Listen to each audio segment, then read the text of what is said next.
Hello and welcome to episode 24 of the Forward Progress Football Podcast. I'm your host, Zach Pardee, and today we're going to be continuing our Who Are They series by breaking down the Houston Texans. Let's get into it. Alright,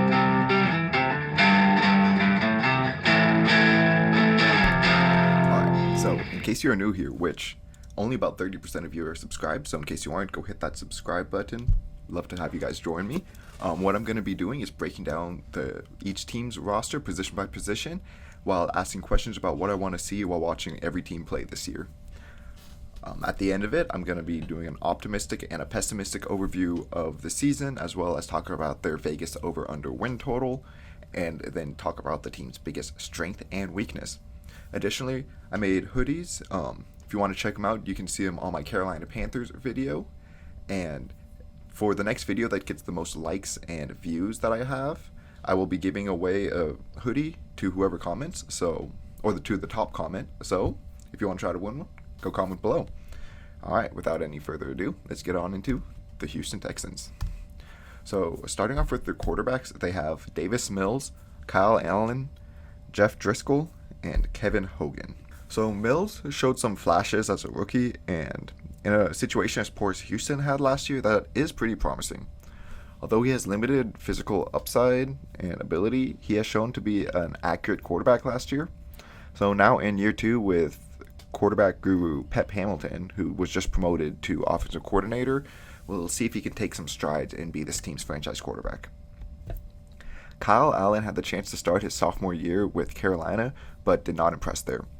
He has proven that he can come in and be competitive, but definitely not someone you want starting. Driscoll has shown some flashes so far in his career, mostly off the back of his high physical abilities. As a QB, though, he has not been good so far, being a backup these past couple years in a poor Denver room. Hogan has bounced around as a backup, lasting snaps in 2017 with the Browns. For running back, they have Marlon Mack, Rex Burkhead, Dameon Pierce, Dare Ogunbowale, Royce Freeman, Darius Anderson, and then at fullback they have Andy Janovich and Paul Questenberry. So Mack started his career pretty well, topping 1,000 yards in years 2 and 3, but then struggled with injuries. The emergence of Jonathan Taylor made Mack irrelevant in Indianapolis. If he can stay healthy here, he should still be a pretty good back, and this deep room, he won't have to carry so much of the load, so hopefully he can stay pretty fresh. Burkhead is not fast or explosive as a running back, but somehow finds his way onto teams and gets some decent carries, including 150 yards against the Chargers. He'll be competing with Dameon Pierce, the rookie, for number 2 reps. Dameon Pierce is a rookie power back drafted in the 4th round and should be the short yardage back right out the gate. He was extremely efficient at Florida, but never saw a huge workload, meaning that his league should be fresh, but it may take some time for him to adjust to having a potentially larger workload. Down the line, though, he definitely could develop into this team's bell cow. Ogunbowale has been a change of pace back so far in his career, but isn't an overly fast guy, so he kind of provides a similar skill set to Burkhead. Freeman has shown some promise early in his career with Denver, but has been disappointing recently, splitting time as a backup with Carolina and here with the Texans. Anderson went undrafted in 2020 and has not played yet. Janovich has been a decent fullback so far, but not really a bad blocker or receiving threat, but nothing really too special. And then Questenberry went undrafted in 2020 and so far has 1 career snap. At wide receiver, they have Brandon Cooks, Nico Collins, John Mechie, Philip Dorsett, Chris Conley, Chris Moore, Jalen Camp, Connor Weddington, Chad Beebe, Drew Estrada, Johnny Johnson III, and Davian Davis. Cooks has been consistently a great receiver no matter where he goes. He's a great deep threat with 4.33 speed while also being able to work underneath with smooth route running. He's got to be the most underrated true number 1 in this league, and he's bought into this team by signing a 2-year contract extension. Collins has some promise entering year 2 as a 6'4", 220-pound receiver with 4.45 speed. He finished just short of 450 yards and 1 touchdown last year as a rookie, so he'll definitely need to step it up in year 2, but he does have the physical ability to do so. Mechie is an extremely talented route runner drafted in the 2nd round last year. He tore his ACL in the SEC championship game last year, so he likely won't be ready right away. But when he does get out there, he should make an immediate difference maker from the slot, despite having a limited physical upside. Dorsett fizzled out after being a first-round pick for the Colts. He was traded to the Patriots, where he flashed a bit as a deep threat, but wasn't consistent there. He has since bounced around to Seattle and Jacksonville before landing here in Houston. He'll likely see a handful of snaps due to the shallow nature of this room, but he'll most likely just be a speed threat. And then Conley, he's been a depth receiver in this league since being drafted in 2015 by the Chiefs. He had his chance to shine when signing with Jacksonville as a deep threat, putting up over 700 yards with an average depth of target of over 14, but he struggled with drops and saw his production drop the years following. Now he hopes to make a roster spot here in Houston for a second year in a row. Moore played mostly outside with Baltimore, but became more of a slot guy when he joined Houston. With Mechie still recovering, he'll have a shot to push for starting in the slot role despite an unimpressive career so far. Camp went undrafted in the 6th round last year and hardly played. Weddington went undrafted last year and didn't play at all. And then Beebe will also be completing for the slot role after being a depth piece for these past 4 years in Minnesota and missing all of last year with injuries. Estrada and Johnsons are undrafted free agents from this year's class, and Davis went undrafted in 2019 and saw his first snaps last year, mostly from the slot. At tight end, they have Brevin Jordan, Pharaoh Brown, Tegan Quintoriano, Anthony Auclair, Mason Schreck, and Seth Green.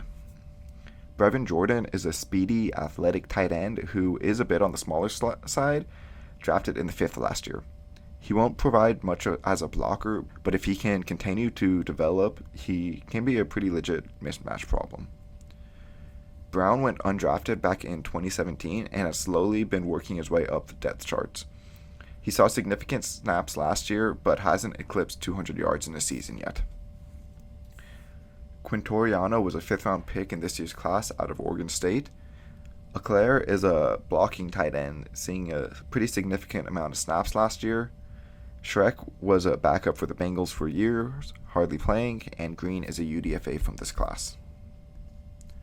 Along the offensive line, their starters project to be Laramie Tunsil, Kenyon Green, Justin Britt, AJ Cann, and Titus Howard, with Charlie Heck, Cedric Ogbuahi, Austin Deculus, and Myron Cunningham backing up at tackles, Justin McCray, Trevor Wallace-Sims, Max Sharping, and Jordan Steckler backing up at guard, and Jimmy Morrissey and Scott Quessenberry backing up at center.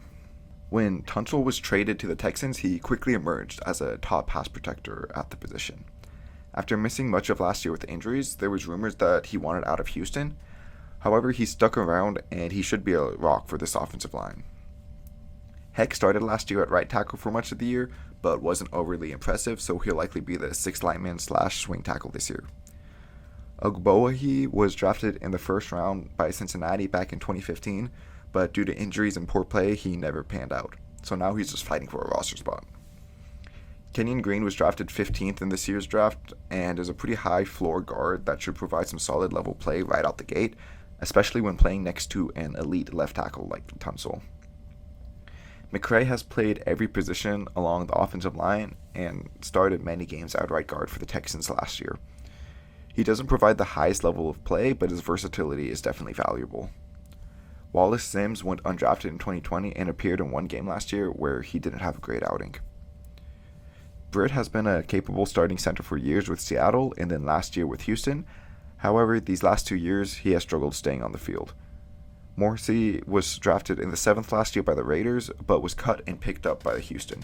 He started 4 games and didn't look great as one would expect out of a 7th-round rookie, but he did get better as he got more experience, so maybe there's something there.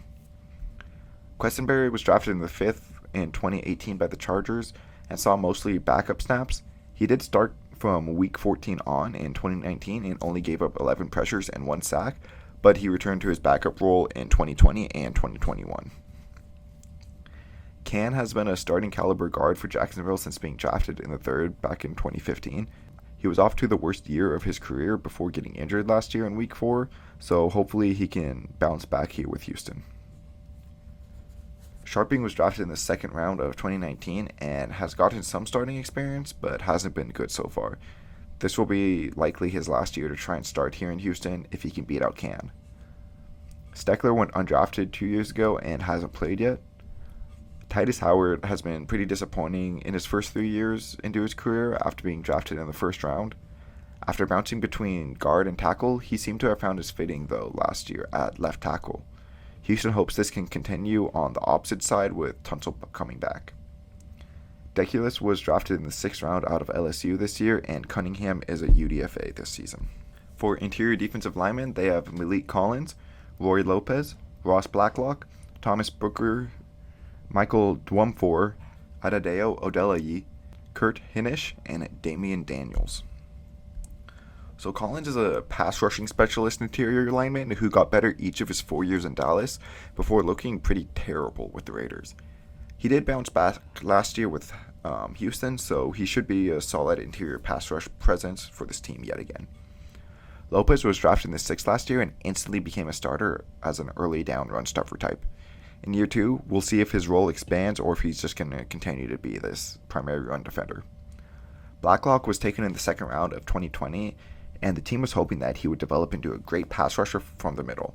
So far in his career, though, that hasn't happened, and he'll likely just be a rotational lineman. He should see a good amount of snaps versus the pass, though, so hopefully he can capitalize on that. Booker is a high upside 5th round rookie out of Stanford. He has great physical tools, he just needs to put it all together, so we'll see how long it takes him to reach his potential and if he can. Dwumfor went undrafted last year and saw a handful of snaps, but didn't have much of an impact his rookie year. Odelayi, Hinish, and Daniels are all UDFAs from this class, with Odelayi being an international player. So that's pretty cool. They have this international pipeline, and each of the AFC South teams pretty much got one international player this year. So for edge defenders, they have Ogbania Okwankwo, Jonathan Grenard, Jerry Hughes, Rasheem Green, Mario Addison, Jordan Jenkins, Derek Rivers, Damone Harris, and Troy Hairston II. Okwankwo got better each year as a rotational pass rusher in LA. Now leaving that good situation, we'll see if with more playing time he can be a starting caliber edge, or if that system and playing next to Aaron Donald made him appear better than he actually is. Grenard was drafted in the 3rd round of 2020 and had a really solid year last year as a rotational rusher. He missed some time due to injury, but this year he should start and has a chance to be a pretty good edge here.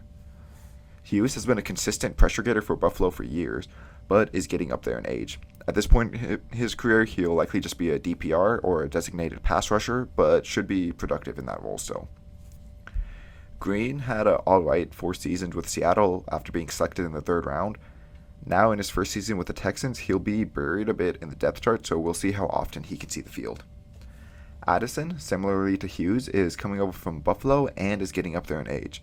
His play last year wasn't as high as Hughes though, so he'll probably struggle more to see the field, and honestly is a bit of a cut candidate as he is older and this is a pretty deep room even though there's not that high-end talent. Jenkins saw a handful of rotational snaps last year, but with so much new talent in this room, he'll likely be an afterthought. Rivers has bounced around since being a 3rd round pick for the Patriots back in 2017, so far having less than 400 total defensive snaps. And then Harris went undrafted in 2018 and has hardly played yet for 3 different teams, and Hairston is a UDFA this year.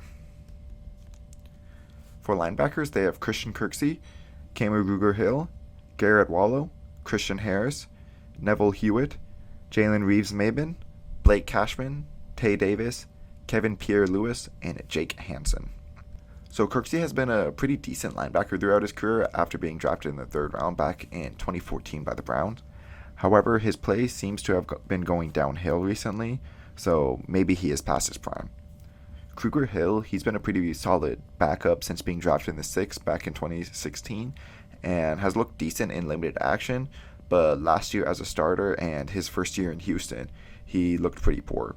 He'll likely start this season again, but you hope that a younger player like the rookie Christian Harris will take his job soon. Wallow was drafted in the 5th round last year and saw a solid amount of snaps, but definitely looked like a rookie 5th round pick out there, you know. Harris, he has all the tools needed to be a great linebacker at 6'4", 220 with 4.4 speed and 98th percentile broad jump. He just needs to develop a better coverage feel. We'll see how long it takes him to do so, and I wouldn't be surprised if we start seeing him play sooner rather than later, as the Texans may value getting him some development and playing time over having just better play. Hewitt is a better run-stuffing linebacker than pass cover guy, and I could see some time on early downs with him in that role.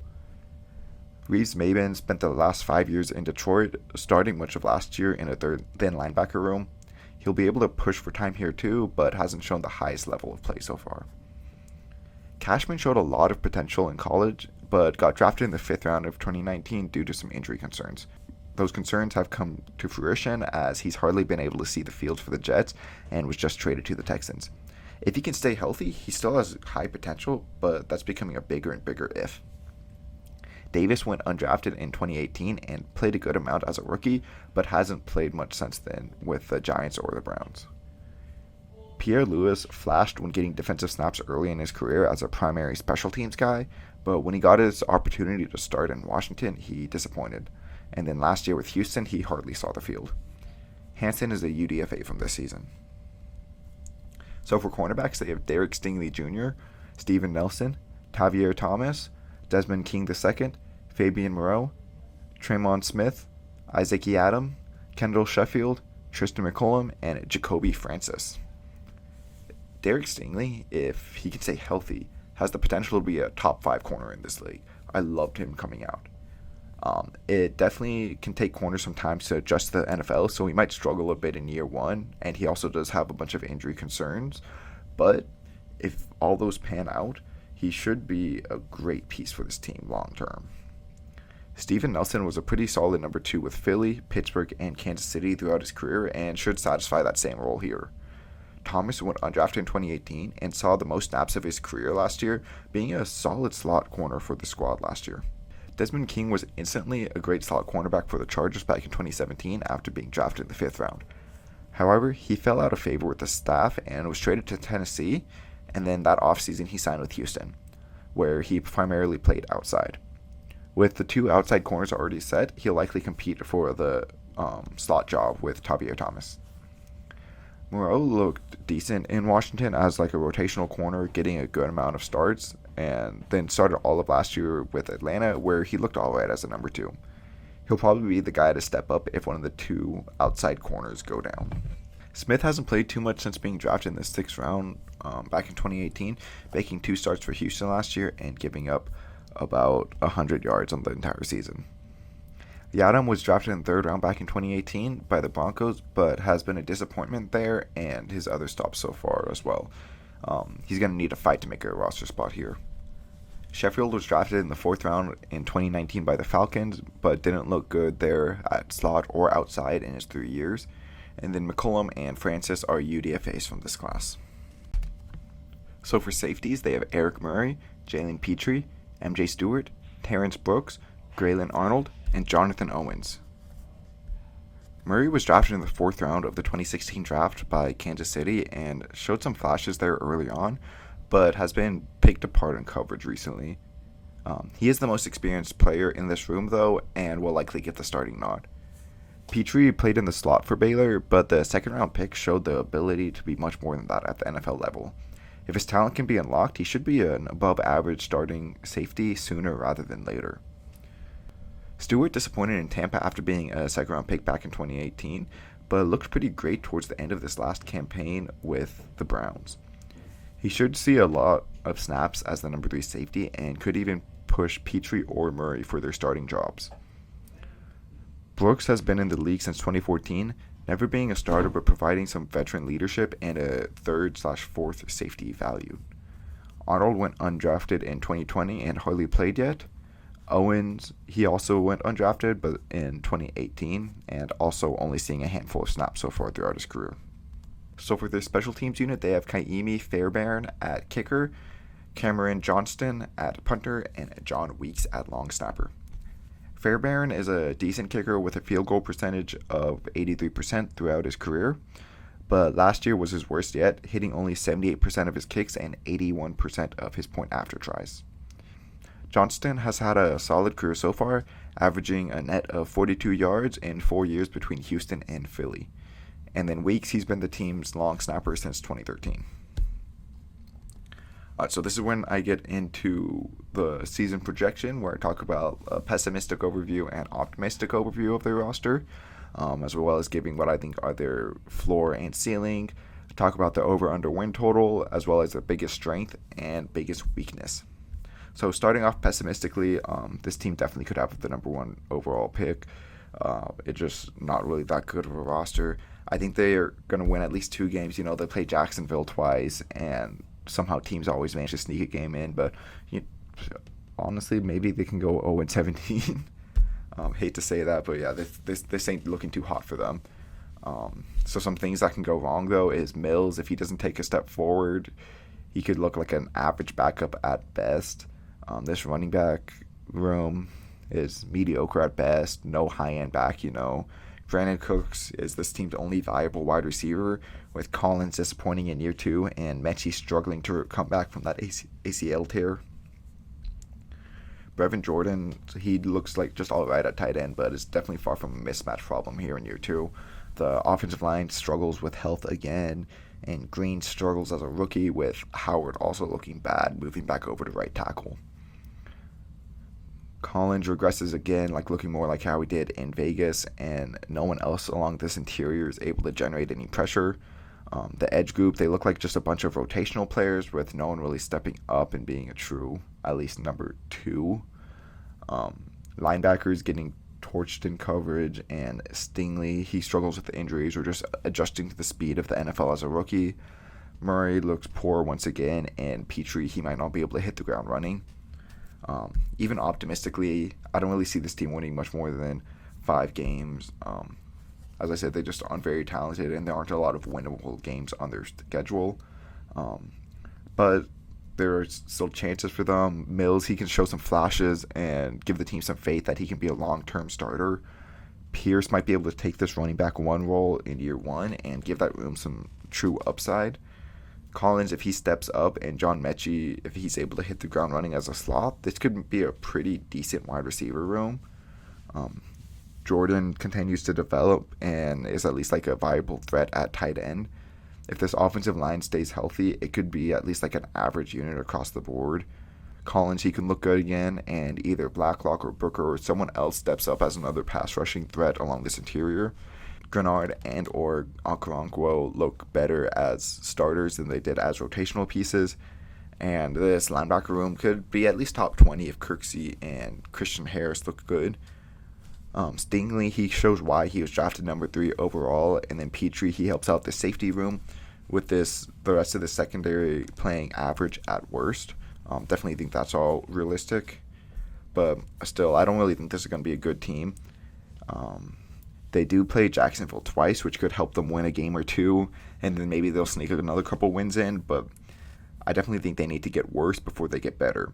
I would bet the under, which probably would be best for them, honestly, as then they can draft Bryce Young or CJ Stroud or just someone else who emerges and have a clear path to the better future. One of the worst things that could happen is Mills shows just enough and wins just enough games where they can't draft one of these top quarterbacks and you still don't know whether or not he can be your future. Honestly, this roster is so mid everywhere with no true strengths. The best player right now is definitely Brandon Cooks, but I think the secondary has a chance to actually win them some games if they can hit their upside. Stingley and Petrie have great upside as rookies. Nelson, I think he should be an average cornerback at worst. That's just kind of what he's shown throughout his career. And between King and Thomas, they should get some pretty viable slot play. Their second safety spot could be concerning, but one of Murray or Stewart should be able to provide some decent play. I would believe so, at least. So yeah, while this secondary might not be viewed as a strength across the league, it definitely could be a strength in comparison to the rest of this roster. Because as mentioned with their strengths, they just don't really have any talent on this roster. Yeah, maybe none of these positions are going to be absolute train wrecks, but it's hard to see any of these groups being better than really the 20th best in this league. maybe their secondary, maybe their wide receivers. But other than that, it's kind of like a stretch to say that any of these positions are really going to be good. And so that just kind of is a pretty big weakness if you just don't have strengths. All right, so that's going to do it for this episode. Sorry, it's kind of ending on a bummer there, but not all teams are going to be good. That's part of what makes the NFL so fun. If you like this video, leave a like, comment, subscribe. If you didn't like it, comment below. What don't you like about it? If you're listening to this on Apple Podcast or Google or wherever you get your podcast, Spotify, leave a 5-star review. Help spread the word. And yeah, I'll be back. See you guys Monday.